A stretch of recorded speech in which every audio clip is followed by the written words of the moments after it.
Hello and welcome to episode number 549 of Smart Podcast Trashy Books. I'm Sarah Wendell. My guest today is Melissa Blue.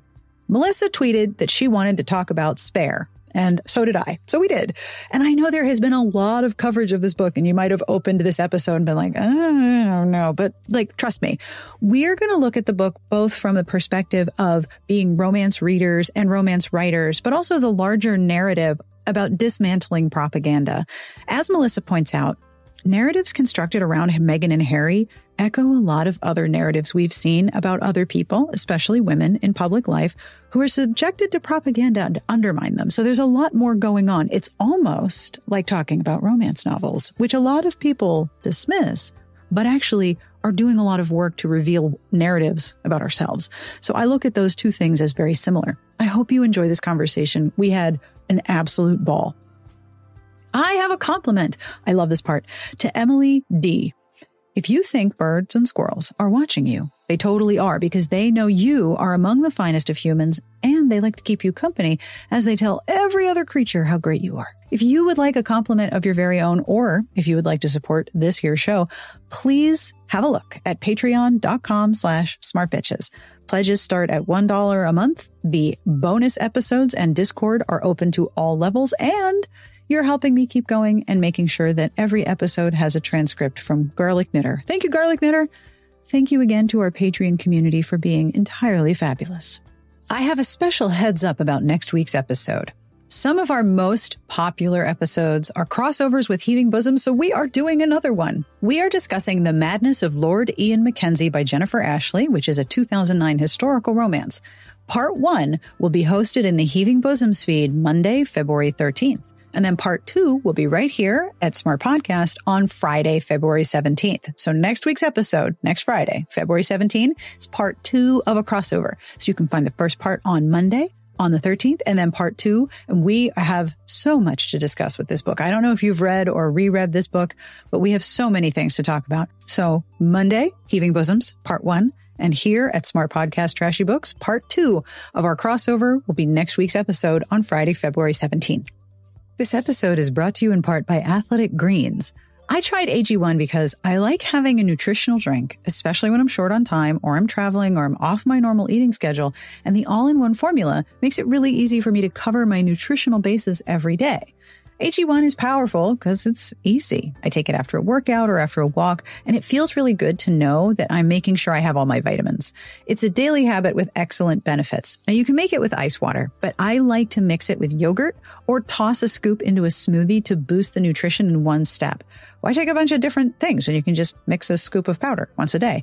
It's the healthiest thing you can do in under a minute. AG1 has been part of millions of mornings since 2010, and it was designed with ease in mind. And because I never know what day or time it is delivered every month, which makes it incredibly convenient because I never need to think about it. If you are looking for an easier way to take supplements, Athletic Greens is giving you a free 1-year supply of vitamin D and 5 free travel packs with your first purchase. Go to athleticgreens.com/Sarah. That's athleticgreens.com/Sarah. Check it out. This episode is brought to you by my favorite comfortable washable shoes, Rothy's. I have decided after 3 years of the pandemic that I'm going to clean out my closet and I'm going to streamline my wardrobe. Am I getting rid of any of my 6 pair of Rothy's? Absolutely not. I can refresh my clothing as much as I want, but my collection of comfortable, stylish, woven shoes is not going anywhere. I love them. Each style is woven with sustainable signature thread that's made from recycled materials, which means that they are both soft and flexible. They look and feel great right out of the box, and I've never had to break them in. I'm comfortable, I can walk for ages, but I look and feel stylish and a little dressed up when I'm wearing them. And there are so many options. I have tried almost all of them. I have the flat, the point, the loafer, and the lace-up sneaker, which I wear every time I fly. They are versatile. They come in so many great colors. Going to the Rothy's website is really dangerous, let's be honest. And they're washable. It's my favorite part of them. Every one of my pair of Rothy's look new, even my points, which are probably 6 years old at this point. For stylish and comfortable shoes, shop Rothy's. Get $20 off your first purchase at rothys.com/Sarah. That's ROTHYS.com/Sarah. This episode is brought to you in part by Let's Get Deep, a game that is perfect for your next date or weeknight dinner with your favorite person. Let's Get Deep is literally the hottest game for couples. You might have seen it all over TikTok and Instagram. It's from the creators of What Do You Meme? And it is so fun and easy to play. And it's also pretty simple. You take turns asking each other fun, deep, and sometimes sexy questions from 3 decks of cards with 3 levels of intimacy: icebreaker, deep, and deeper. The icebreaker level was really fun for everyone at my dinner table, with questions like, what's your favorite place that we've ever visited? The deeper questions were really fun for Adam and me once the teenagers went off to, do their own things after dinner, with questions like, what first attracted you to me? I can give you my answer. We met in high school. It was the 90s, and it was his mullet. If you really want to spice things up, you can also grab the After Dinner Expansion Pack, which is filled with 200 extra spicy cards. Let's Get Deep is perfect for an intimate special dinner or, Tuesday evening over a glass of wine. And you're in luck because we have an exclusive offer just for our listeners. For a limited time, get 20% off with code Sarah when you go to whatdoyoumeme.com/let's get deep. That's whatdoyoumeme.com/let's get deep. And use code Sarah. Again, 20% off. Go to whatdoyoumeme.com/let's get deep and use code Sarah. So let's get deep, literally. All right, let's do this interview. On with my conversation with Melissa Blue about Spare by Prince Harry. Hi, my name is Melissa Blue. I've been a writer for the last 18 years. I've recently picked up editing and I've gone back to school and bad decisions were made. Hi. So thank you for allowing me to slide like a creeper into your DMs and say, do you want to talk about Spare with me? Because as you might imagine, I am hesitant to bring up Harry and Meghan to anyone that I don't know already. People will lose their absolute minds. Like they will just go off in ways that I'm like, do you not see your racism? They can't. They honestly cannot. Like I should preface this entire talk with I am honorary Sussex squatty. Cool. So I am deep on that side of Twitter. So you came to the right place. Thank you. Okay. So let's start. Were you always going to read this book? I'm not sure if I always was going to read it. I think I was going to support, like in whatever way, like I do any other author I see on my timeline. RT, here's some reviews I've seen. I think it was the documentary that really made me go, okay, I'm going to read Spare, because I've seen Harry. We've all kind of seen Harry in some certain form, and like he seemed like a fun-loving guy. But I didn't realize how much of a deep, thoughtful thinker he was. Mm-hmm. And that isn't to say I fell for the propaganda of him being, Prince Thicko, mm-hmm. quote unquote. It's just like not everybody is a deep thinker, and that's fine.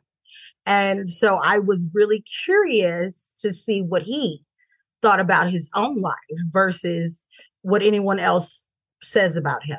I was originally very turned off by all of the excerpts because I was like, oh my God, this book is going to be secondhand embarrassment. I don't do well. Like I can barely watch reality TV. Like just the secondhand embarrassment is so painful.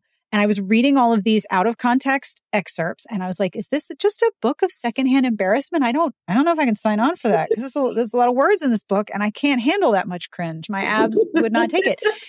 And then I realized that what's actually happening is a story that's about a lot of distance. There is a massive distance between the excerpts that were in the tabloids and the actual content of the book. And there's a massive distance between what the tabloids say about Harry and what Harry will tell you with his own voice. He's what I call Target famous. He cannot just up and go to Target because he is a target for other people. He just can't go to Target. He like Beyonce is Target famous. She is. Right? She is. Prince Harry and Meghan are now Target famous. Yeah. The other thing that I think that he was doing strategically, if I look at the book as a whole, is I think he was sort of like, okay, you're going to keep coming after me. You're going to keep coming after my wife. I'm going to lay out every single thing. I'm going to tell you about how I got frostbite on my dick. We're going to talk about my penis. We're going to talk about my penis for like many pages. I have told the frostbite penis story, and it's sort of saying to his family and to the press, all right, what else you got? Because I just talked about my frost sickle. Like, come on. Not even just that.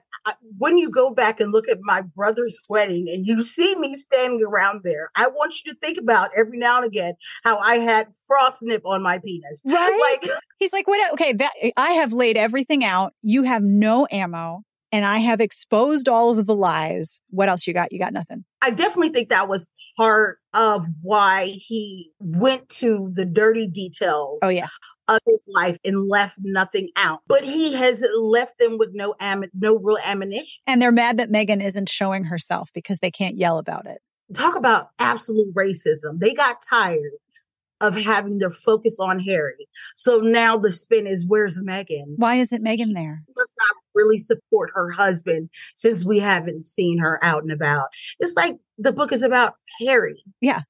I keep thinking, like, even Harry said it in the Colbert interview, like, you keep telling on yourselves. We can see you. And everyone had just saw it all happen at the Queen's funeral. Yeah. Yeah. And then his book drops, and now we're getting hardcore examples of this was the real story, and this is what the media said, and this is what my family approved of. Mm-hmm. Yep. Like, and we've seen this before, right? Like when Princess Diana died, everyone was mad at the tabloids. And they were terrified because, I mean, honestly, in any of these situations, you follow the money. They were terrified of losing money. They were terrified of losing their power. They weren't going to take that blame. They weren't going to take any of that heat. They were going to throw it all on the royal family. So they're going to start putting more pressure on the royal family, and the royal family's not going to handle it very well. And they didn't handle it well when Diana passed away. Like now, mind you, I was very, very young when all that happened. But I was still aware of how horrible the press was. Mm-hmm. Like I'm still a child seeing all these pictures of a woman being mobbed, covering her face with anything. Yeah. Yeah. So I wasn't like when I heard that she had passed away, you know, me being young, and then I heard, oh, she was being followed by paparazzi. It made a lot of sense because all the images I have ever really seen of her was being mobbed by the paparazzi. Yep. And then you see that again with Harry and Meghan. And in their documentary, they draw a very clear line between look at how awful this is. What did you think of the book? Did you read it? Did you listen to it? Did you do both? What did you think of the book overall? Since we're here talking, clearly I like the book. But I will say one thing that stood out to me. I read the first few chapters. with the ebook. And for me, since I didn't know what I was expecting. Yeah. You know, I wasn't turned off necessarily from the excerpts. I was just like, oh, I wasn't expecting what I got, which was something so very tactile. Like I'm not a fan of description per se. I'm like, let's skip it. But here I think it absolutely worked, one, because there is so much that we don't know, especially as Americans, know about royalty. What do their homes look like? Yeah. You know, outside of, you know, what they show us. And to get that picture and to see Frogmore from his eye. And the one thing that stood out to me was the way he described his mother in those first few pages. And at that moment, I was like, oh, this is different. This is going to be well written. This is going to be thoughtful. Yes. And it was just the first few pages, and it sounded like Harry, which all the kudos goes to his ghostwriter. Let me see if I can get his name right. J.R. Moringer. That's how I would say it. Moringer. Yeah. Absolutely gorgeous. Like it sounds, because I've seen enough interviews that, you know, I know what his voice sounds like. I can feel the cadence of his voice on the page. Yeah, I mean, it felt like Harry was writing these words. So after I read those first few chapters, I did get the Audible. And so while he narrated, I read along because he's British. And I'm like, I'm not going to know what he's saying sometimes. So let me just read along. It such a great experience, but That's it was heart-wrenching. It was immersive too. You're reading and you're listening at the same time. Yeah. That's very immersive. After I realized it's going to be well written, because I have read other celebrities' autobiographies, and baby, not a fan. I'm like, no, this is going to be well written. This is going to be good. Let me really dig into it. So what parts stood out to you? There are a few things that stood out to me that I was like, oh, I can't wait to talk about this. The whole thing about Harry and William, that they were ever close, was a lie.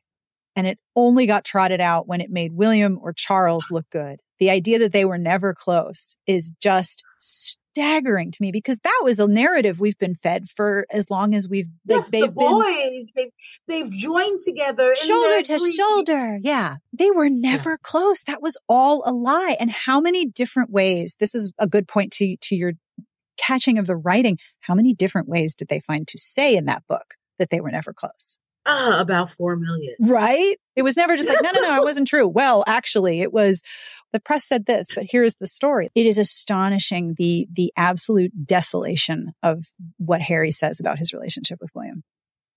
I think the most startling, I keep saying this word, but it just like, so now we find out that they're not really that close. After a certain point, it really does feel like William didn't see Harry as his little brother, or if he ever saw them that way. Yeah. Harry was simply there to be William's scapegoat. Yeah. To be another yes man. And I know that's very common in a lot of dysfunctional families, to have one golden child who is perfect and one scapegoat. Like, I think one of the reasons why this resonates so much for me is that essentially this is a story of family estrangement. This is a story of someone who is trying to live their adult life and is being told on an absolutely nuclear global level, you're not allowed to do that because we don't like it. And I know a lot of people, myself included, have had to struggle to get their families to recognize them as autonomous adults. Yeah, conform. Why aren't you conforming? Why can't you just do this one thing that makes you small? Mm-hmm. It'll make everybody else happy. Yeah, why aren't you shrinking yourself for the comfort of other people? And I think that's such a common narrative, that this being such a global story, it means that I think more and more people can be like, oh yeah, I've had experiences like that too. Even though it's very much heightened. Everything that happened in his life is on a heightened scale that, we will never be able to even truly imagine. It's so relatable in those small moments. Oh yeah, absolutely. Like, best example is their fourth date disaster. Like, friends come over, they eat, they go to sleep. He wakes up. Meg is is throwing up in the bathroom, and she jokes at him, "Oh God, I'm gonna make you hold my hair for this." Like, how freaking relatable is that? Yeah, yeah. Like, how many people have gotten food poisoning, and the person they love is taking care of them? Yep, holding their hair. Yep, holding their hair. Mm-hmm. I also was fascinated by the part where Harry, okay, so as you do, Harry goes on vacation with Meghan and Elton John, because, who doesn't go on vacation with Elton John? I do that. One does. As you do, right? So, he's on vacation with Elton John, and Elton John's like, my guy, why don't you just hire your own lawyer and sue them? You don't have to use the palace's lawyer. There's other lawyers. Why don't you just hire your own lawyer? And Harry's just like, poleaxed, like, what? I could just hire my own attorney? So then he does. Chuck and William are mad because it makes them look bad that they never sued on behalf of their wives. That's why they're mad. You made us look bad. It's mind-blowing. The levels. Right. The levels. Like, because they were also mad that he put out that statement, that he put out that initial statement. That you guys need to back off. You guys are being a little racist. They also got on him. Well, we didn't do that for Kate and Camilla. Then why did you? There really is a difference in how racism is viewed.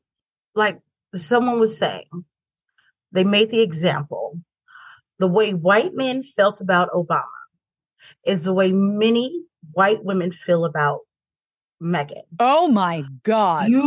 Right? Holy shit. You're not even supposed to be there.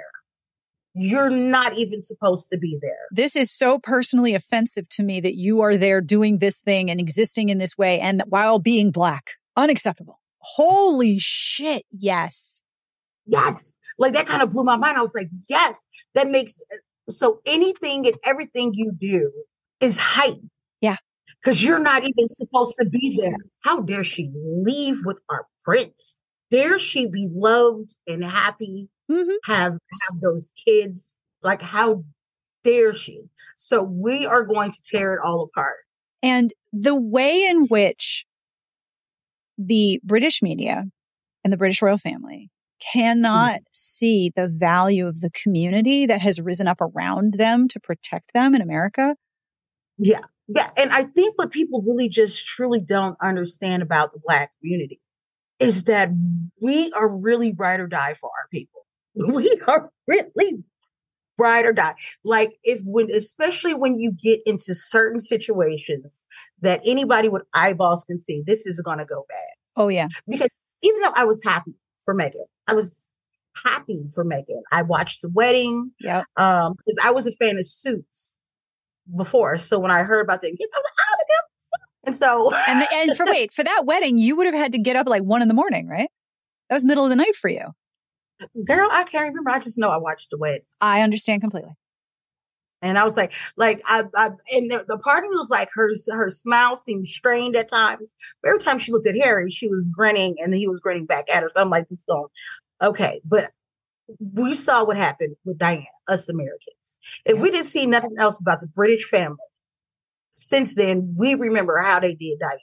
It's funny that a lot of Black women of a generation above mine, they rock with Diana the way the younger generations rock with Meghan. I was so shocked when I heard that. Interesting, but it's true. It's absolutely true. And I had no idea. I even asked my mom, I was like, because I'm like, where else would I have picked up all this information about Princess Diana? I was too young to really understand all this. Yeah. So why do I know all this? Because of my mom. She was, Diana was her girl. And I asked her, and she said, when I looked at her, I could see myself because she looked so sad, alone and isolated. And my mother found that relatable. She felt that connection. And so she was rooting for Diana. But back to the point, Tyler Perry, it makes sense that he would know what happened to Diana. And he would see biracial, Black ancestry, Black woman going into the royal family. She might need an out. Yep. So, baby, if anything ever happened, here's my number. So I'm not surprised by that because I've had that, like in the writing community. I've had the older Black women, baby, you need anything. They don't know me from Adam. Yep. But they understand that if you are going into very white environment, you might need another chocolate drop. Yes. And you're going to need to talk to somebody where you don't have to have the racism 101 conversation. You can just go, exactly. You can just walk up to them and then say, so somebody in that panel said I was well-spoken. And exactly. No one is going to need to have that translated. Like, oh. No, you don't need to go through slavery happened 400 years ago up till now conversation. No. I remember reading when after the invasion of Ukraine, a lot of Russian connections to Facebook were halted because they were spreading propaganda about Ukraine. And so Meta cut them off, Instagram cut them off, and all of these bot farms that were based in Russia were suddenly silent. And the amount of pro-Kate propaganda also dropped visibly. And I'm fascinated by that when you put it together with there was a New York Times article. I know you saw this. The Sussex Squad was all over this article about how in Instagram, Kensington Royal always had more followers. They were never allowed to have less followers than Sussex Royal, but Sussex Royal had actual engagement. And then somebody on New York Times just crunched all those numbers and was like, this is clearly bot farm activity. How much money is being spent on propping up this white supremacist narrative about Kate and William and Camilla and Charles? I do Duolingo every day to keep my Spanish skills up. And I swear to you, I can show you the screenshot I had a translation and it was once upon a time, there was a queen named Camilla. And I was like, Duolingo, what are you doing? Oh, God. And I was like, I'm not prepared to say that. They've infiltrated the net. you got the green owl too, guys. Could you just back off? Just leave the owl alone. So I want to ask you about the Sussex Squad. What brought you into the Sussex Squad? Because it seems to me from like, I love looking at the patterns of all of this narrative because like, I love celebrity gossip. I love it. I think it is so fascinating. What is the narrative that is being said about somebody? What is the blind item narrative that is being said about that? And I realized somebody pointed this out in a gossip subreddit, and I like the statement you made about Obama and white men. My brain just exploded. That one of the reasons why people who follow gossip and blind items saw through Johnny Depp's effort to poison the public opinion against Amber Heard was that we are familiar with watching propaganda be created, and we could see this was propaganda. And one of the things that the Sussex Squad is so good at is being an anti-propaganda. And it is, I will not accept this propaganda narrative because I can see that it is all based in racism. I think it really comes from being a Black woman. And I'm not saying all Black women feel the same. Absolutely not. Well, I mean, you can speak for all Black people. It's fine. Nothing bad will happen, especially not in romance. That's just very simple. Girl, I am not trying to have black shit on my neck. God, no. Forgive me for everything I said if y'all try to come after me. But the whole point is like, I was a fan of Suits, so I was very much aware of who Meghan Markle was. Because, you know, I went to school to be a paralegal. There she was being a paralegal on a TV screen. So I had warm thoughts about her already. Never really heard anything bad about her. And obviously, as most of us, we grew up with Prince Harry. He was the fun one. I was like, oh, this sounds like a really good marriage. I'm happy for them. And then, you know, obviously I watched the wedding because I wanted to see the dress and all the hubbub. And two people who just really just sort of looked in love. And then I checked out, you know, because like the wedding happened. I checked back in when that South African documentary happened. Yeah. And she was in tears because someone asked her if she was okay. And I'm like, what is they over there doing to her? And then eventually, like, I really started to pay more attention when they decided to leave. And again, because my mother was that diehard, not even diehard, she rocked with Diana. Yep. Some of these stories I saw, they just looked and sounded exactly like the stories about Diana. She's a bully. She's paranoid and crazy. I'm like, these are the same things they were saying about Diana. It's like a copy of the same narrative with a little extra racism on top. And as soon as I saw that Meghan made Kate cry, I'm like, I know exactly what that is. That's the white woman at work that you said hi to, but you didn't have a full conversation with that morning. And now you have an attitude, you hate her, and now she's in the office crying about you. Like, and that's what kind of pulled me into the Sussex Squad, because I'm like, I know what this shit is. And if I can tweet something, if I can say something, yeah. I know all the words to this song. The only difference is we're talking about a lot more global level of fame and a lot more money and a lot more alleged influence. Yeah. Yeah. Like it was not as bad as what was going on with Hillary Clinton and the whole her emails thing, but it had the same flavor of propaganda. That is such a good parallel. Yes. Yeah. I'm going to convince you this is a horrible, bad person who is horrible. And it's like, where's the evidence though? You have palace sources. Like if she was terrible, if she was this terrible, she would either be sued or they would bring them out to interview all the time. She said this to me. There would be tears. It would be a whole thing. None of that is happening. It's just rumors in the media. Yep. And let's look at how this plays out when someone finally speaks up about somebody who actually is horrible. Look at somebody like Leah Michelle, for example. Oh God. Or Ellen, you know, finally somebody's like, no, this person's actually horrible. And how many people are lining up to going, oh my God, it's safe to talk now. Let me tell you how horrible this person is. I have this story. Oh my God, you too? Me, I have this story. Not a single person has come out and been like, oh my God, I once served Meghan coffee and she was so rude to me. Like no one has a story like that. It's the opposite. Yeah. It's literally the opposite. And I've never seen that before. Me neither. And I think that like usually people just go, oh, I don't care. Like, yeah, she was nice to me, but this has nothing to do with me. And I think they have made it such a thing that it is backfiring. We rarely see this happening. We only see this happening when someone is absolutely shitty. And the facade collapses, when the propaganda collapses.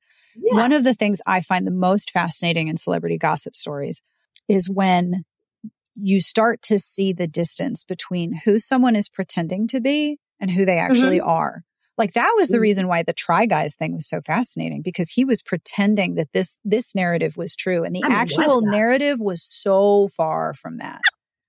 Like the farther apart those two stories are, when it collapses, it's like, whoa, holy shit, my God, what a mess. The narrative here is all of this garbage about William and Harry being close, and all of this garbage about Meghan and Harry. And the actual reality is so far away that it's shocking when you see how badly constructed this narrative is and how long it's lasted. Here is the best example. Yes.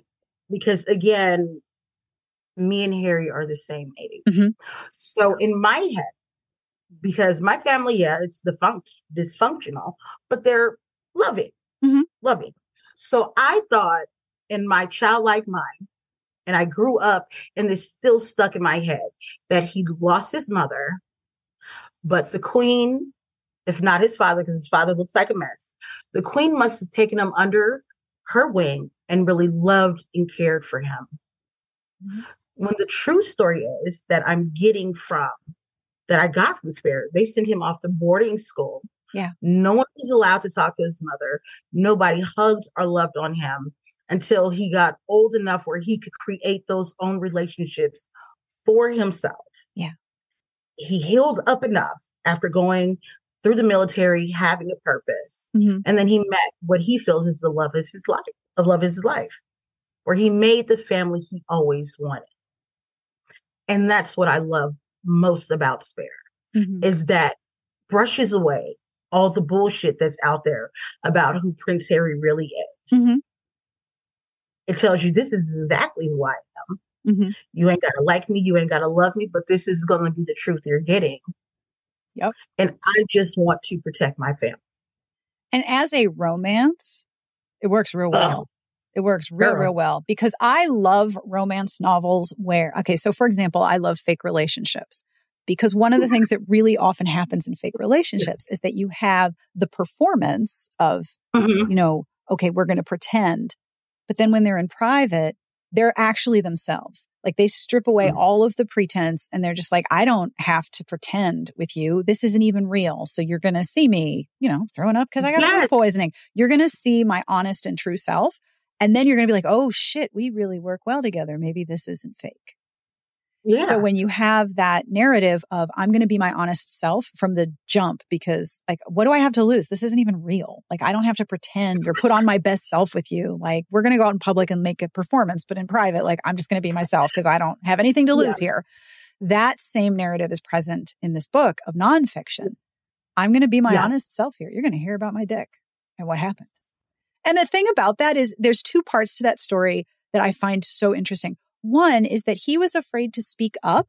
I only have one layer of clothing between the outside and my very tender parts, but I am hiking to the pole with people who are missing limbs and are struggling with disabilities that they incurred in combat. I cannot whine and complain in this company, so I'm not going to.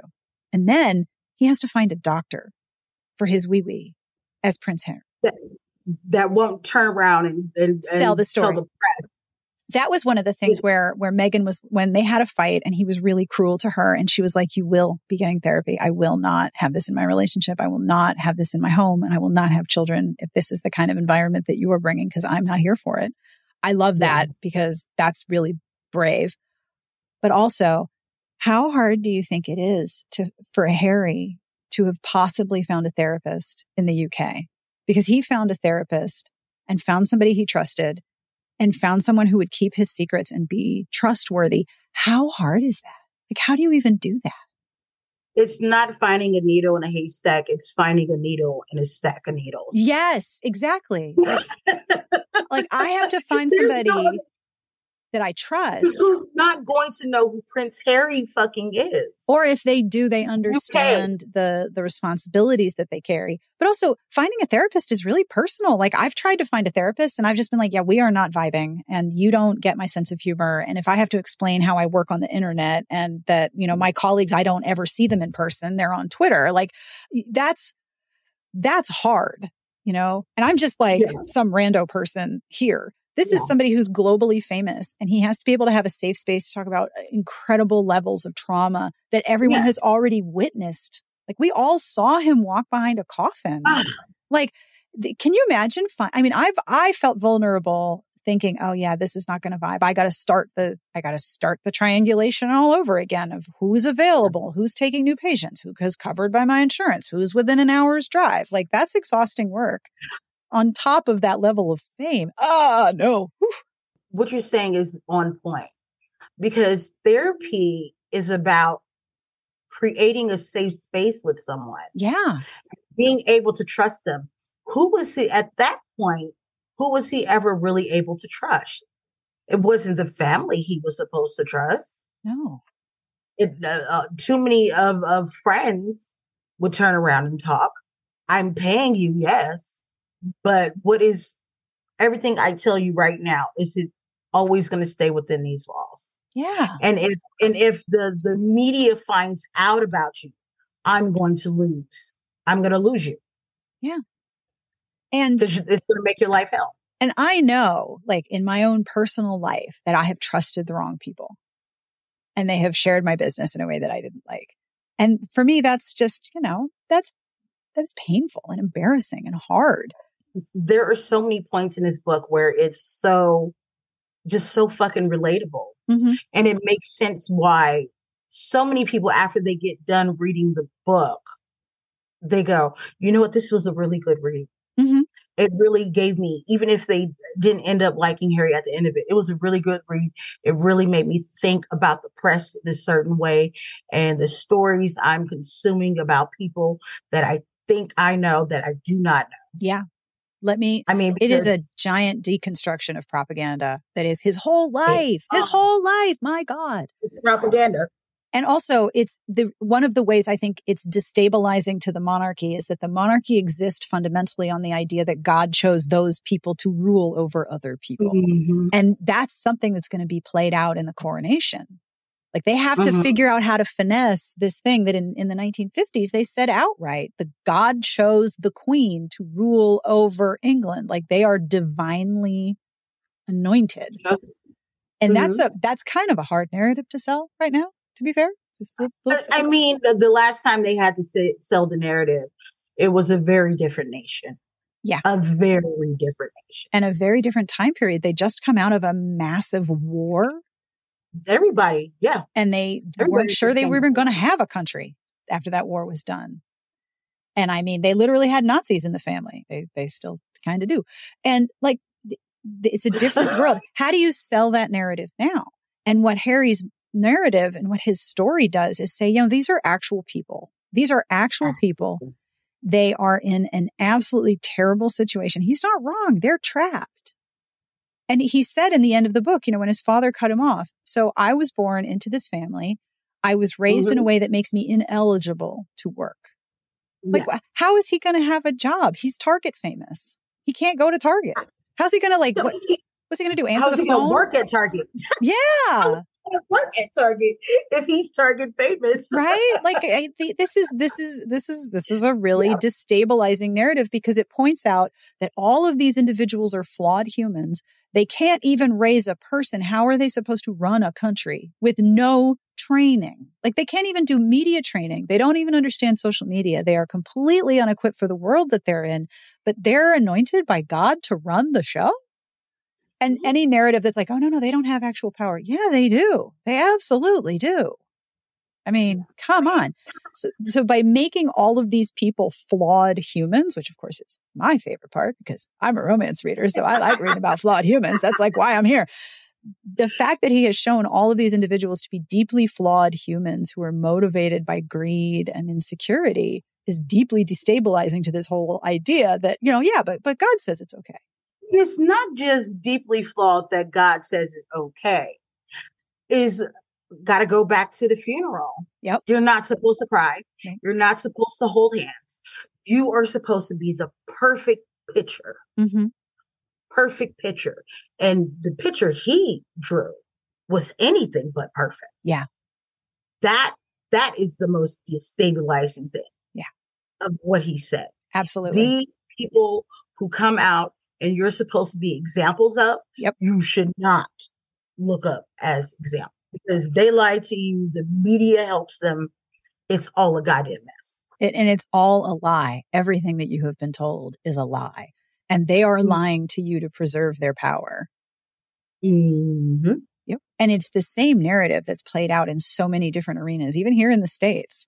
God told me that you can't have control over your body. God has ordained that you're not allowed to control your reproduction. Are you for real? Come on now.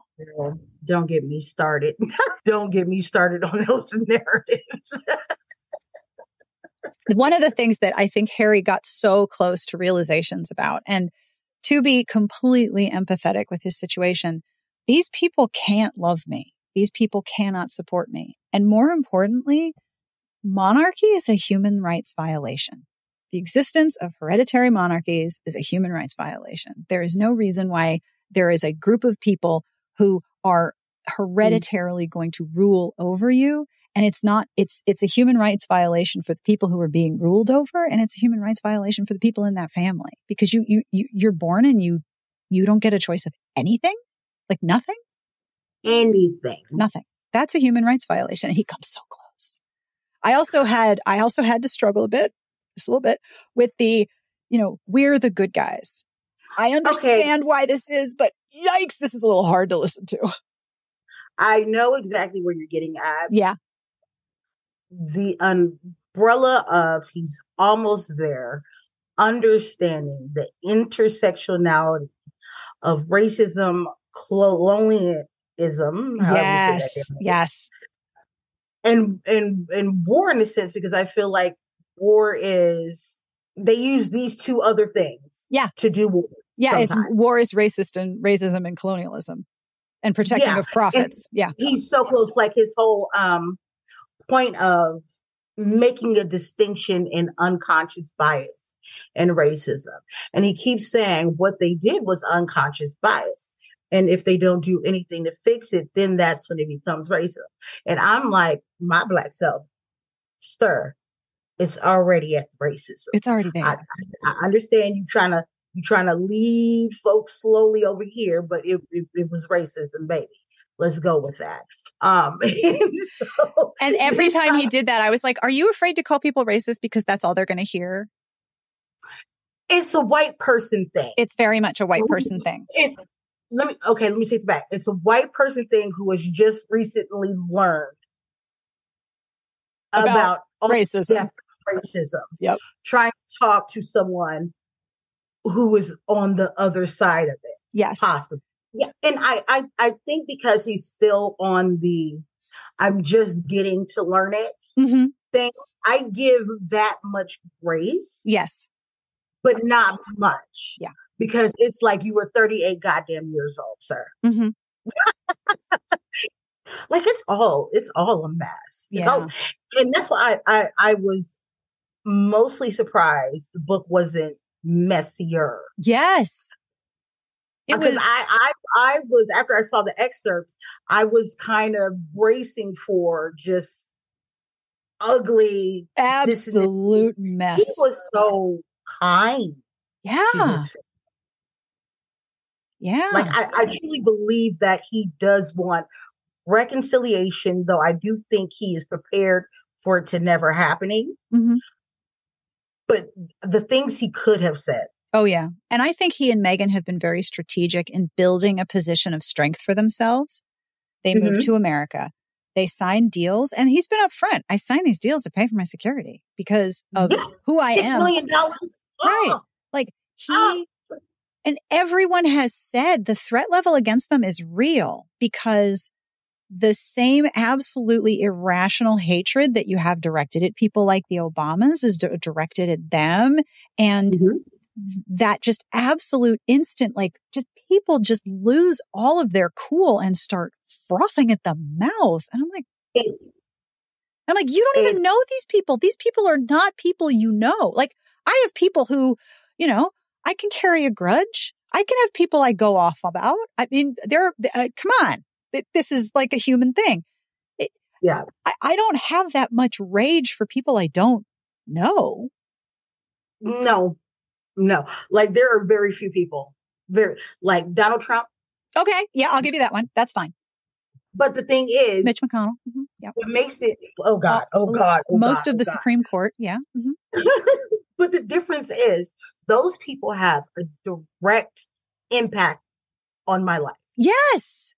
The decisions they made actually do hurt me. Yes. But Harry and Meghan Meghan and Harry fucking off to California hurts no one. No, but people are taking it so personally. And I'm like, why? Like, I am interested in this story and I am interested. I'm not lying to you, ma'am. I love the deconstruction of propaganda. It's my favorite thing. I just love it so much.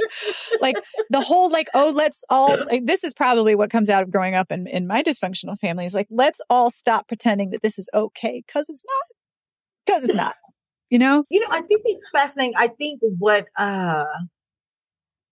what really drew me to wanting to kind of have a talk about this book was the writing, because it's so well written. It is just so good. It's so well written because it's not even just the prose, even though the prose is good, it's how well constructed, because he could have told this story a million different ways. Mm-hmm. He could have done a million different snapshots and then told a story out of a linear context. Could have started anywhere else. Yeah. My family. And they all come together. Yeah. My family, my military, my wife. I mean, and just the way, just even the bookends of opening in Frogmore and closing in Frogmore, there is a freaking point to that. Yeah. And it absolutely delivers on, this is why everything is so messed up. Yeah. It was always messed up, but then it exploded and I left. Yeah. Like that's the narrative arc. It's just a good story that you stay and pay attention. Yeah. And there's the right amounts of humor so that it's just not a slog fest. No. Because those chapters after his mother passed were hard. Oh yeah. They were real hard to listen to. I cannot imagine how hard they were for him to narrate. Like to live. Yeah. And to relive it through telling it into a microphone. And the other aspect of this story is that he is telling a story about people he wants to be his family who routinely choose the monarchy over family. They will always choose the monarchy and the preservation of power over family. And I think that is very much a universal story. How many people do you know in a given family where one person is going to maintain this facade that everything is fine when in reality things are not fine? How many families have that one person that they prop up, or that one person they all whisper about, like, don't be alone with that person. Don't go. If they invite you over, don't go. But they aren't going to call out and say, this person is bad and is harmful, because the preservation of family name is so important. You over there preaching? And the experience of growing up, I think a lot of people can relate to the experience of growing up in an environment where you realize, wait a minute, no one is going to look after me. No one is going to protect me. No one's going to say, nope, you're right, and we're going to stand up for you. No one is going to be advocating on your behalf until you do it for yourself. And as a child, you can't advocate for yourself. And you know what's so sad? Like, I don't have a lot of sympathy for Kate because I think she's kind of terrible. She seems really awful. She definitely feeds into the patriarchy. Yes. Oh yeah, she is absolutely the foot soldier of the patriarchy. She is now the Princess of Wales. And even though Camilla was Princess of Wales, she never used that title because she's not stupid. And the thing is, the last Princess of Wales that we all remembered, Diana died at 37, 38? I think so. Yeah, Kate 36. is 36. Okay. Kate is now older than Diana, and she's the Princess of Wales. And one thing I've noticed is how much Kate supporters Photoshop her till she is smooth, and that the official portraits of her that are being released are Photoshopped until she is extremely smooth. But she's not allowed to age, and it's awful. She's not allowed to age. And I'm like, my she is going to God. She's going to have so many problems in the next 5 years, because I can already kind of see it happening. Mm-hmm. In the next 5 years, once you stop being the pretty thing, people can look at. Yeah. They really start looking at you. Yeah. And that is going to be a huge issue for her, because the thing that she had was her youth and being pretty, and that she didn't speak. A whole lot of people think she is not smart, but I think she is incredibly smart. Incredibly smart. She leaned into what was happening with Meghan, because the way they were writing about her. Oh, yeah. Before Meghan came on the scene, it was bad. It wasn't Meghan Markle bad, but it was work shy, Miss Mumbles, but Weighty Katie. Weighty Katie. Like, they went in on her every time she went out for an engagement. Every single time. She is going to have issues. And, I hope that someone will be there for her, because they are what, as much as they lift you up, the press loves so much more to tear you down. It's profitable. It's very profitable. We can look at Britney. They did it to Britney. Yep. They did it in some form. They did do it to Hillary Clinton. Oh yeah. Because she was the strong wife who stayed beside her husband, and she was fine until she wanted to be president. She was fine when she worked for other people, but when she tried to have power for herself, that was unacceptable. Oh, no.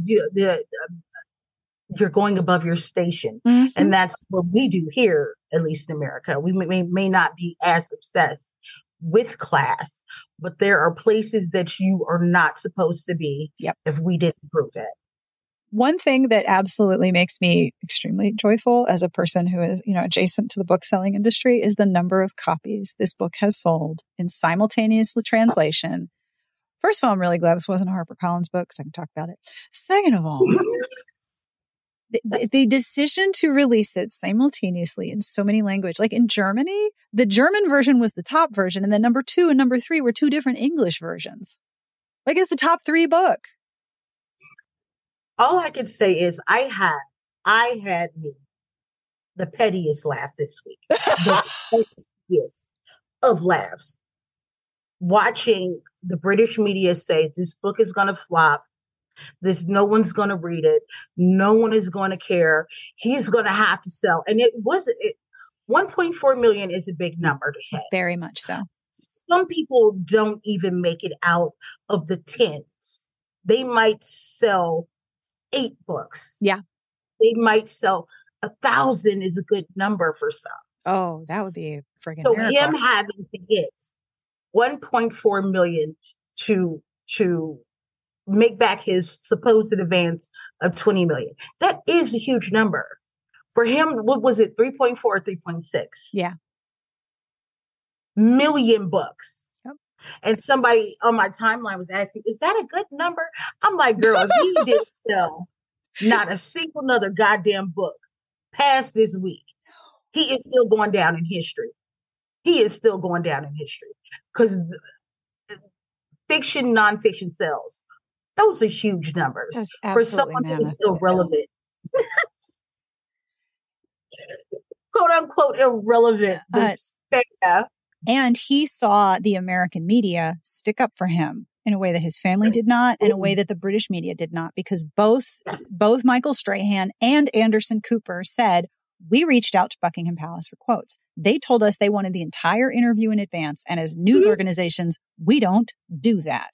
So 1, they stuck up for him. And 2, they just underscored how absolutely corrupt the media organizations are who do comply with that request. Yes.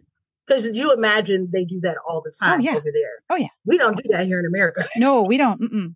So what do you think will be the aftermath of this book? What do you think this book will do in the book industry? What do you think this book will do in the royal family? Like, what do you think the aftermath of this book will be? So I'm going to attack the easy question first. What is it going to do within the royal family? They're already talking about them having to be more personable. 9 times out of 10, what they're going to do is they are going to continue to ignore what's right there in their face, the easy solution. Yep. And they're really just going to wait for Kate and William's kids to get old enough to do the whole playbook again. Oh, they're already setting up Louis as the naughty one. We hope, Louis better do the walk to church this year. We want to see him because he's going to, put his hand over his mother's mouth. And yeah, he's going to be so fun.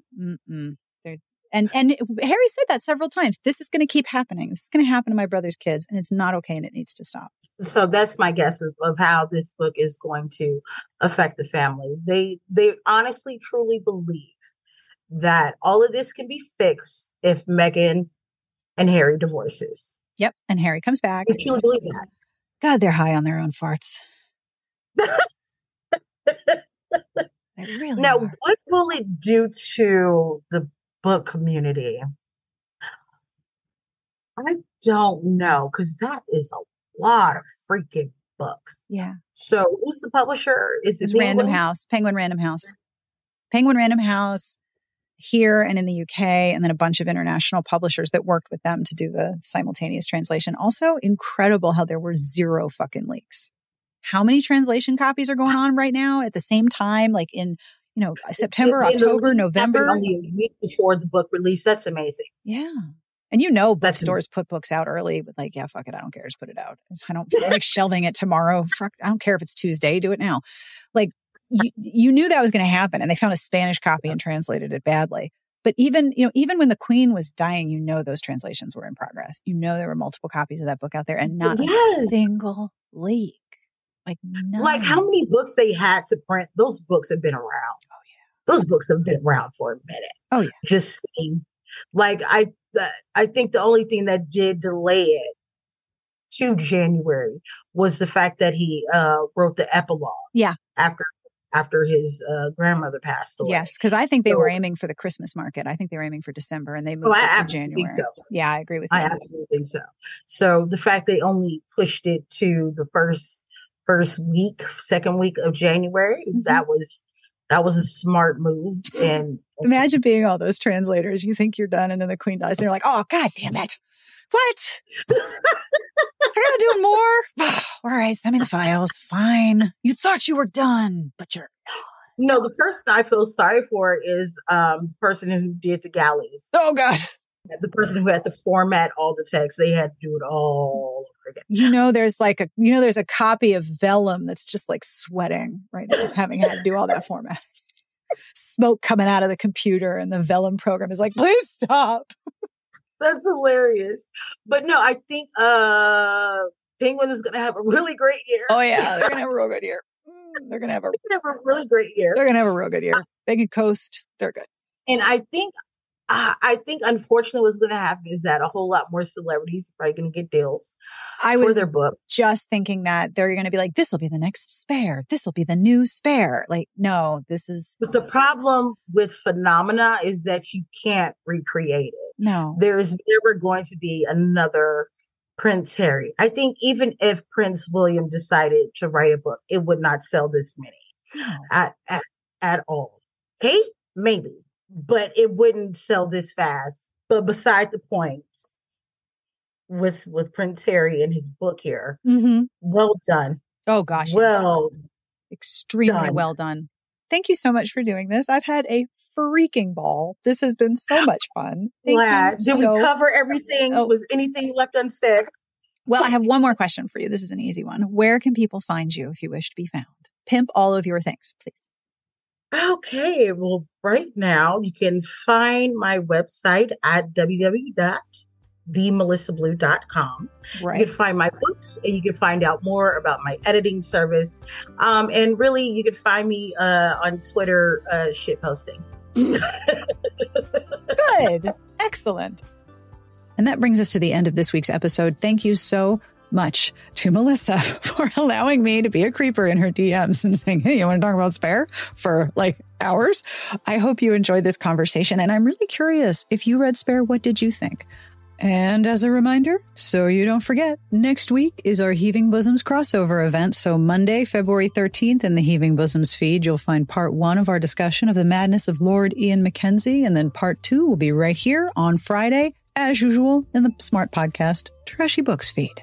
I always end each episode with a terrible, terrible joke, and this week is no exception. This joke is from Martin from our Jokes channel in the podcast Patreon Discord, which is a truly lovely place on the internet. Thank you, Martin, for this incredible joke. Are you ready? How do you beat a vampire in a game of cards? How do you beat a vampire in a game of cards? Intimidation. You raise the stakes. Thank you, Martin. On behalf of everyone here, we wish you the very best of reading. Have a wonderful weekend, and we will see you back here next week. Smart Podcast Trashy Books is part of the Frolic Podcast Network. You can find outstanding podcasts to subscribe to at frolic.media/podcasts.